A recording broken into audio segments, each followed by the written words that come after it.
Now let's work through an example with the first derivative test. For the given function, find any local extrema. F of x is equal to x to the third minus 6x squared plus 9x plus 1. The first step is to find the derivative of f of x, or f prime of x. And using the power rule, we will get 3x squared minus 6 times 2, which is 12x to the first, plus 9. Next, we can set the derivative equal to 0 and find the critical values. We can also identify any critical values where the derivative is undefined. Well, since our derivative is a polynomial, there are no undefined critical values.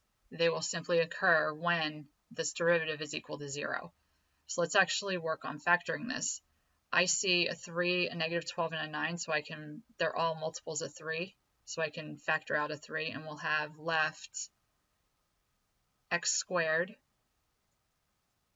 minus 4x plus 3 is equal to 0. And then we can factor even more from there, and we'll have x minus 3 and x minus 1 is equal to 0. So our x values are going to be 1 and 3. If you did it without factoring the 3 out, you would get the 3x minus 9 times x minus 1, but you still get the same two critical values of x. X equals 3 and x equals 1. Next, we plot these critical values on our sign chart, or number line that represents f prime of x.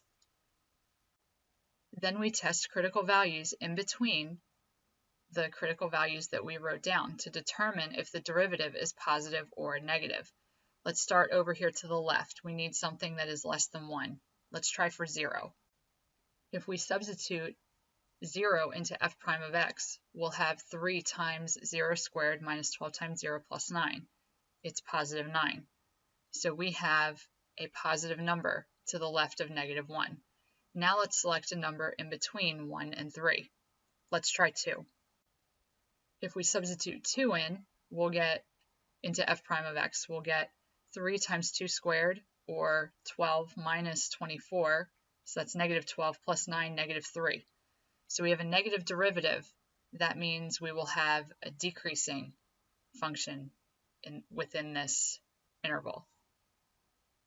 And now we have to select a point to the right of positive 3. Let's try positive 4.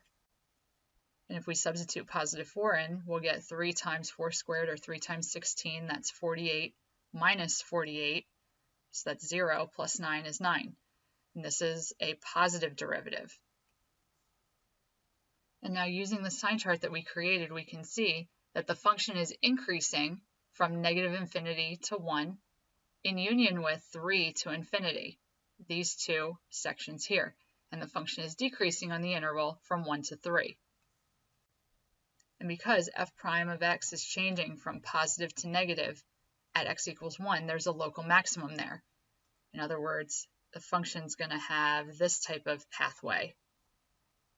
And at 1, we're going to have a local maximum. If we substitute 1 in, we'll get 1 minus 6, so that's negative 5. Negative 5 plus 9 is positive 4. Positive 4 plus 1 is positive 5. So at the point 1, 5, we have a local maximum. And then our function is decreasing, and then it's going to increasing.